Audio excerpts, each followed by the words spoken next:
प्रदोष के दिन सोमवार, महीने की शिवरात्रि, तीनों का समागम।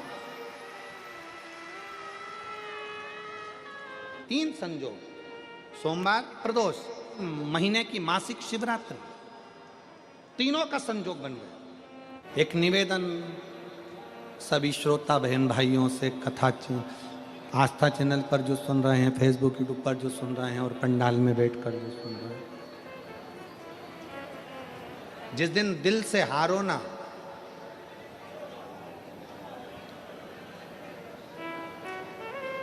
थोड़ी तकलीफों में अगर घिर जाओ, तकलीफें आ जाए, कष्ट आ जाए, तकलीफें जिस दिन तुम्हारे भीतर बहुत ज़्यादा मात्रा में आ जाए, उस दिन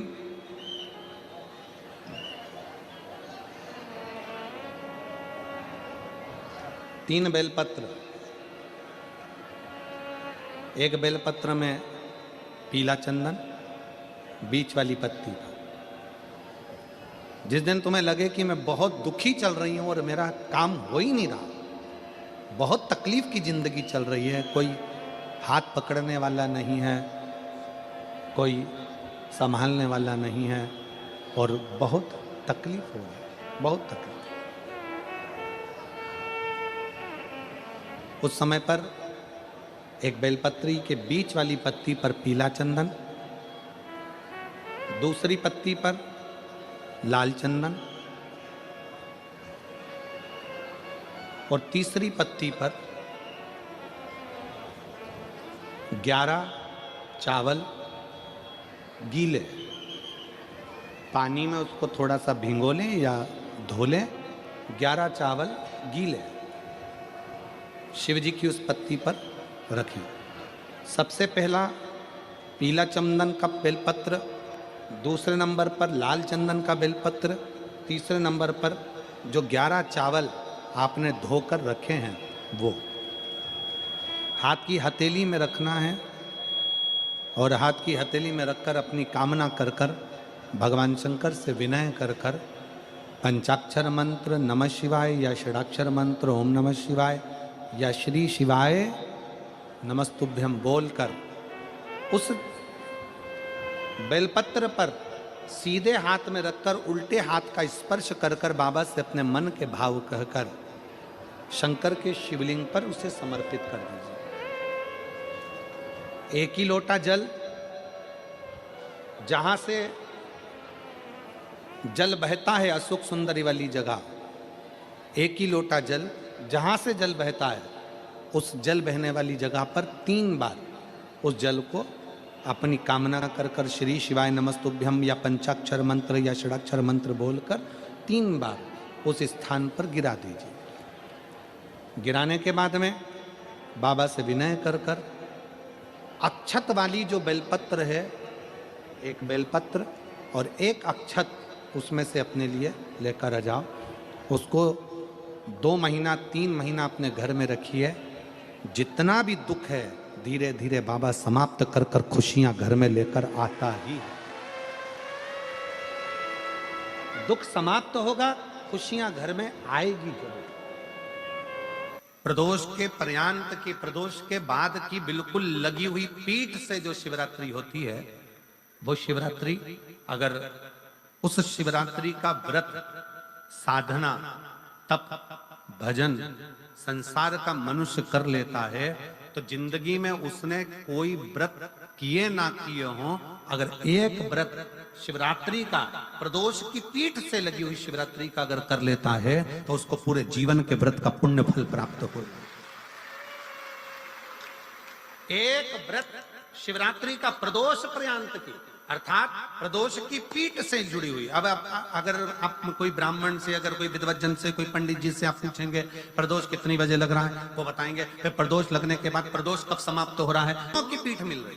शिवरात्रि के व्रत की इतनी मूलता है। पर एक निवेदन है, अगर कोई बुजुर्ग है, कोई बीमार है, कोई बूढ़ा व्यक्ति है, बहुत बीमार है, तो उसको निवेदन है आप व्रत ये नहीं कि 24 घंटे का करो, आप व्रत 2 घंटे का कर लो, 1.5 घंटे का कर लो, 1 घंटे का कर लो, 15 मिनट का करो। पर निवेदन है कि जो बीमार व्यक्ति है वो आधे घंटे, 1 घंटा, 2 घंटा, 6 घंटा, 15 मिनट पर शंकर की शिवरात्रि का व्रत ये विचार कर कर करना। बहू बेटा नाते रिश्ते सबको कह देना। कोई बीमार व्यक्ति है ना वो भी कह दे कि देख बेटा मेरा व्रत है। तो घर के लोग कहेंगे पापा आपकी तबीयत खराब, मम्मी आपकी तबीयत खराब, दादी आपकी तबीयत खराब, आप व्रत कैसे कर रही हो, बच्चे की बच्चा कैसे व्रत कर रहा है? तो कह देना मेरा 2 घंटे का व्रत है, 2 घंटे मैं बाबा का नाम लेकर जल चढ़ाकर जल का आचमन कर कर मेरे बाबा की भक्ति कर लूं 2 घंटे की, मेरा व्रत पूर्ण हो जाएगा। मैं व्रत कर रहा हूं। आधी में पुनी, तुलसी बाबा कहते हैं थोड़े में बहुत होता है।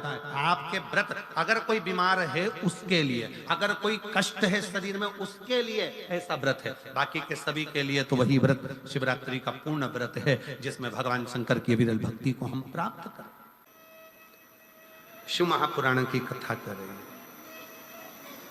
3 स्थान का स्पर्श रोग का निवारण कर देता है। 3 जगह पर चढ़ाया गया अक्षत हमारे मन को एकाग्रित कर कर और हमें अपनी मंजिल तक पहुंचा देता है। और प्रदोष और शिवरात्रि के मिलन का महोत्सव हमारे जीवन को आनंदता देता।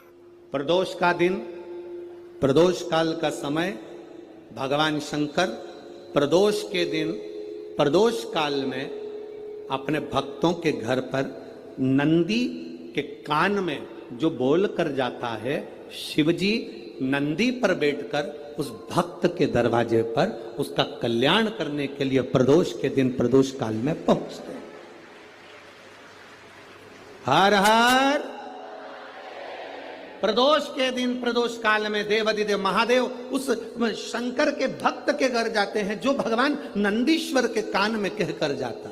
नंदी के कान में जिसने कहा।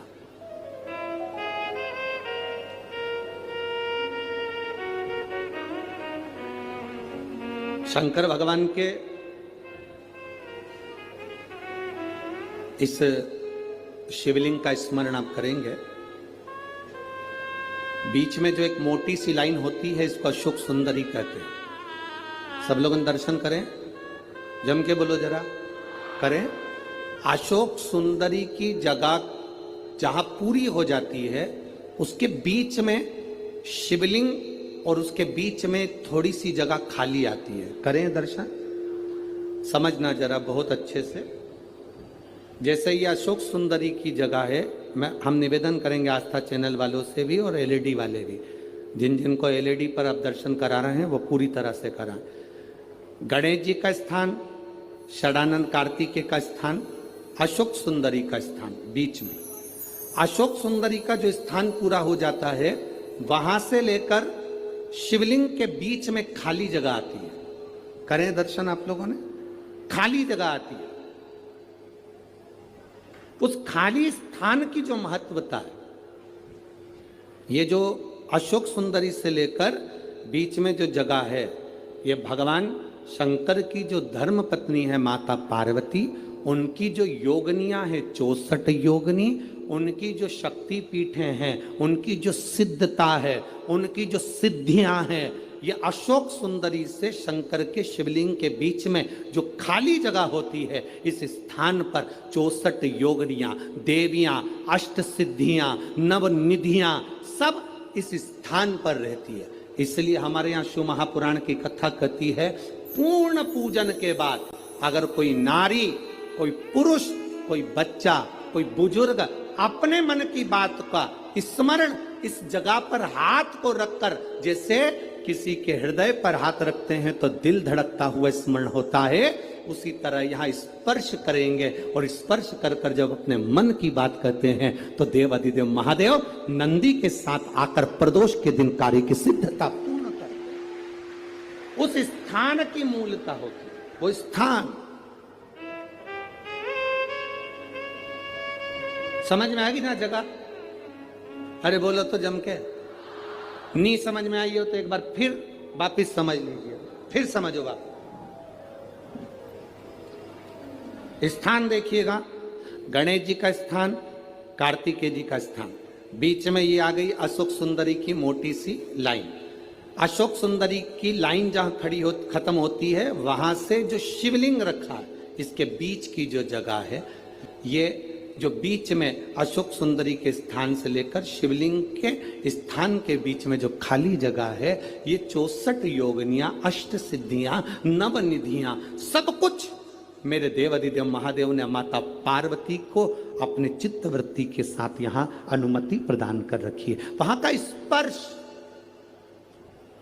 वहां का मात्र स्पर्श और हमारे दिल की बात, शंभो शरणे पड़ी मांगू घड़ी रे दुख काटो दया करी ने दर्शन। उस स्थान का स्पर्श हमें सुख देता, स्थान का स्पर्श।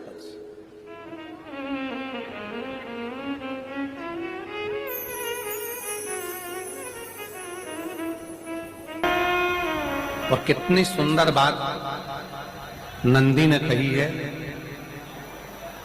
नंदी ने ये बात जो कही वो वास्तव में बड़ी सुंदर है कि मान लो यदि कोई कार्य तुम्हारा हो नहीं रहा और पूरी दुनिया में तुमने कर कर देख लिया, बहुत प्रयास कर कर देख लिया, तो भी वो कार्य अगर तुम्हारा नहीं होता, तो फिर एक काम करो कि शिव की स्तुति करो, शंकर की स्तुति, शंकर का गुणगान, शंकर की भक्ति, शंकर का स्मरण।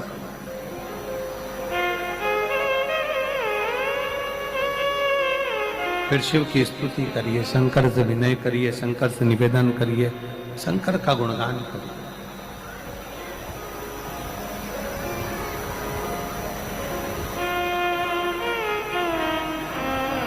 पर भगवान की भक्ति होती कब? जितने आस्था चैनल पर कथा सुन रहे हैं, जितने फेसबुक यूट्यूब पर कथा सुन रहे हैं, जितने पंडाल में बैठकर शिव भक्त कथा को रसपान कर रहे हैं, उनसे निवेदन करूंगा कि शंकर की भक्ति होती कब है, शंकर का स्मरण कब होता है, शंकर की भक्ति कब होती है, शंकर की कथा सुनने में मन कब लग सकता है, जब अपने भीतर की अभिमत्ता, अपने भीतर का अहम, अपने भीतर का अहंकार, अपने भीतर की आसक्ति, अपने भीतर का काम, अपने भीतर की तृष्णा जब दूर हो जाए, तो समझो कि आप शिव में मन लगा बैठे।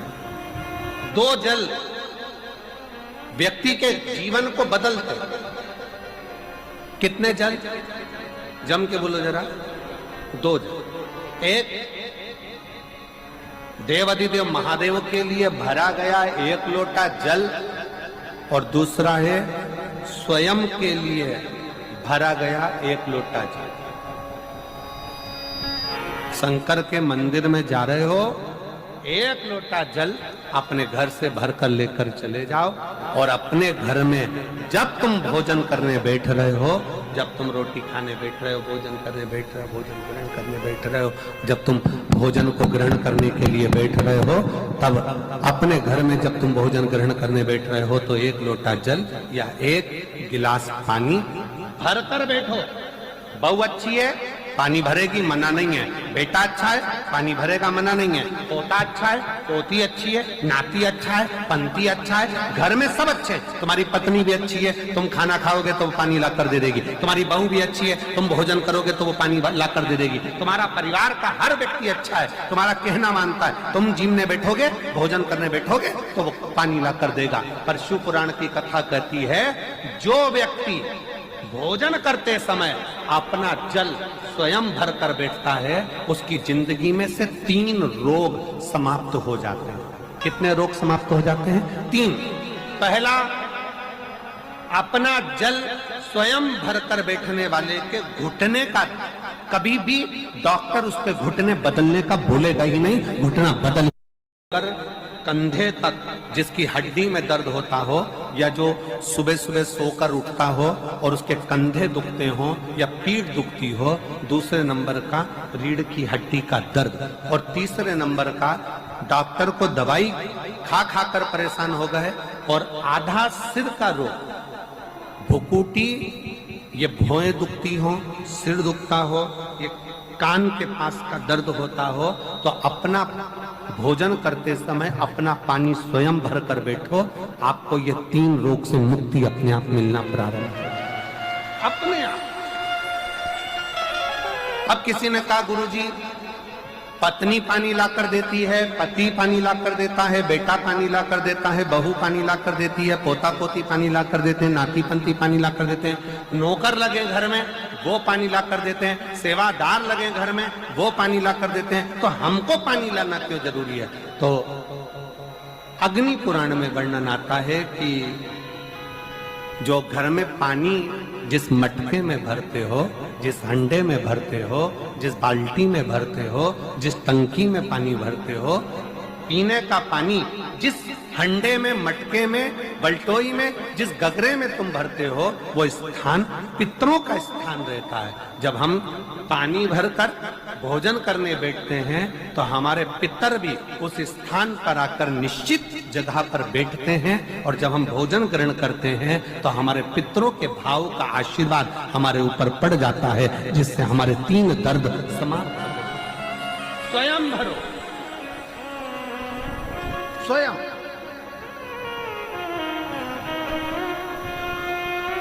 अब आज का जमाना इतना विचित्र है कि नौकर चाकर, परिवार, घर इतना बड़ा हो गया।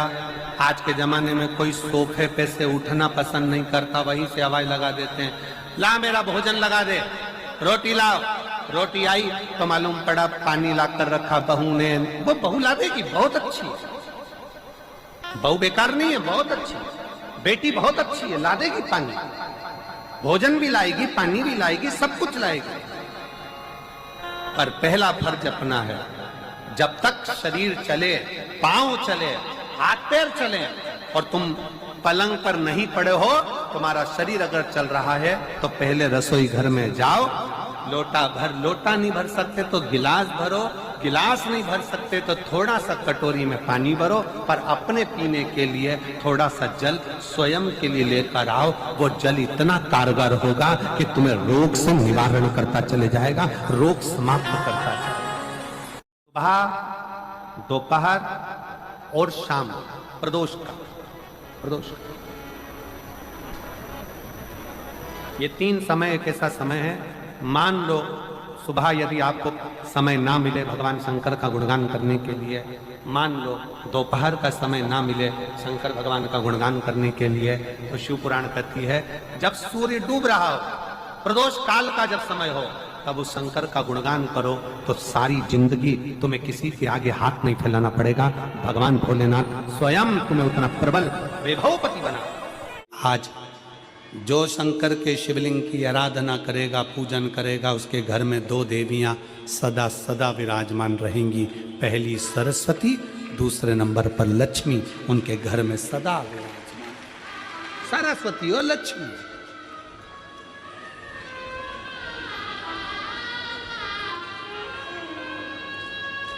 एक देवी का फूल होता है,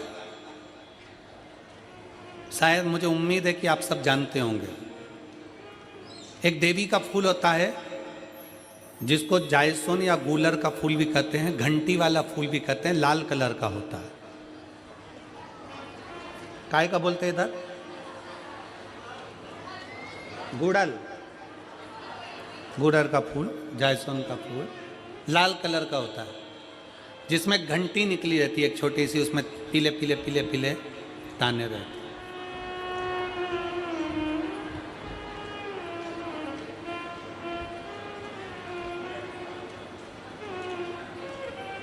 अगर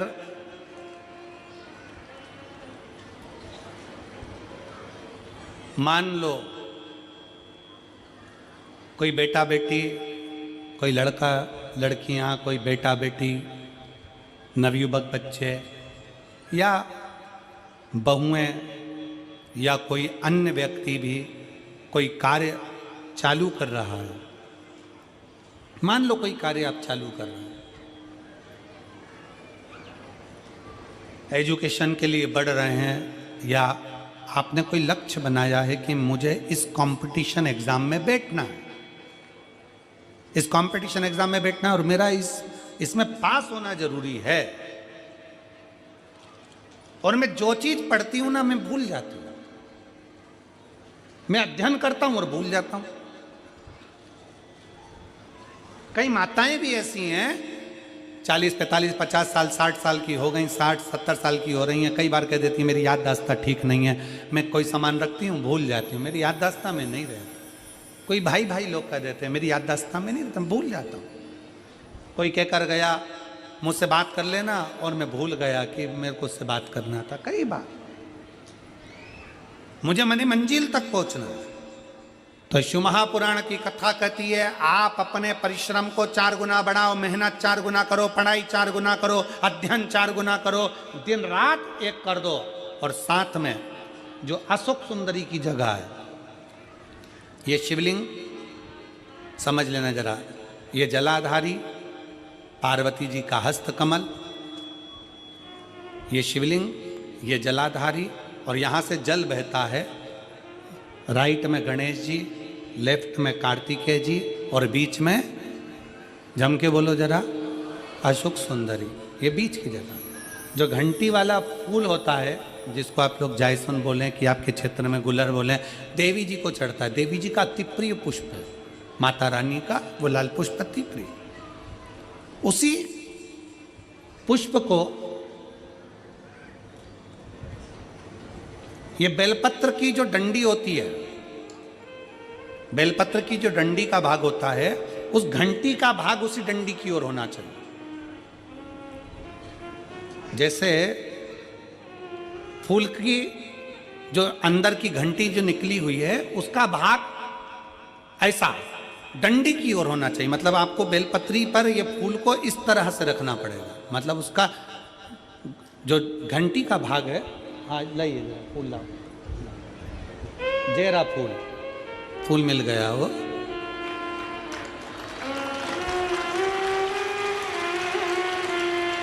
फूल मिल गया। भारत में फूल जल्दी मिल भी जाता है, मिल गया। अब ये फूल और इस फूल की जो घंटी का भाग है वो इस डंडी की ओर हो, हमारे डंडी के साइड।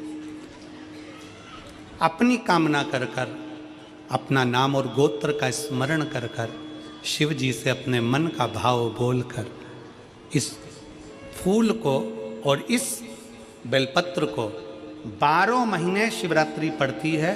किसी भी शिवरात्रि पर अशोक सुंदरी वाली जगह पर, शंकर के शिवलिंग की ओर जो अशोक सुंदरी की जगह है, वहाँ पर डंडी और घंटी का मुख शिवलिंग की ओर होते हुए उस बेलपत्र को समर्पित करो। कब करना है? पहले 1 लोटा जल समर्पित कर कर, फिर ये बेलपत्र अपनी कामना कर कर, बाबा से विनय कर कर, बाबा मेरा ये कंपटीशन एग्ज़ाम है, मैं पढ़ूंगी, 4 गुना मेहनत करो, अध्ययन करो, अच्छी पढ़ाई करो, दिल से पढ़ो, रात दिन एक कर दो, और 1 घंटी का पुष्प, 1 बेलपत्र, जब तक तुम्हारा एग्ज़ाम ना आए, 4 महीना, 5 महीना, 3 महीना, प्रत्येक शिवरात्रि, हर महीने शिवरात्रि आती है, प्रत्येक शिवरात्रि पर समर्पित करो। आप अपने लक्ष्य तक पहुंचोगे ही, कोई रोक नहीं सकता। आप अपने लक्ष्य तक, अपनी मंजिल तक पहुंच ही जाओगे। बोल बम का नारा है।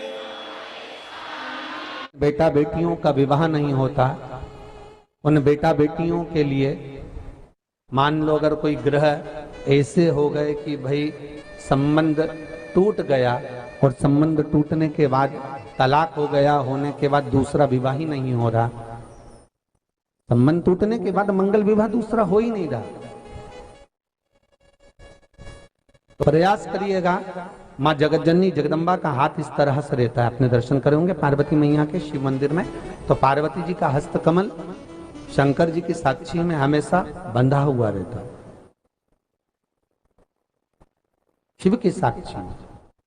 महाराज प्रदोष काल में, प्रदोष के दिन, कभी भी किसी भी प्रदोष के दिन, वैसे तो मूल है इसमें सोम प्रदोष का वर्णन, सोमवार की जो प्रदोष पड़े उसका मूलता माना गया है, पर आप प्रयास करना कि किसी भी प्रदोष के दिन जिसका तलाक हो चुका हो, जिसका संबंध खराब हो चुका हो, संबंध हो ही नहीं रहा हो वापिस से, सोम प्रदोष के दिन जहां मां जगतजननी का हस्त कमल बंधा रहता है और शंकर भगवान का शिवलिंग है। आप लोगों ने कथा सुनी होगी कि सबसे पहली यज्ञोपवीत संस्कार, सबसे पहला यज्ञोपवीत संस्कार किसका हुआ था और किसने किया था? महाराज, सबसे पहला यज्ञोपवीत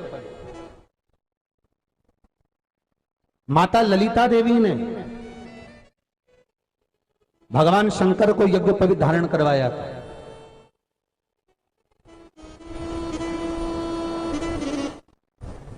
मां ललिता देवी ने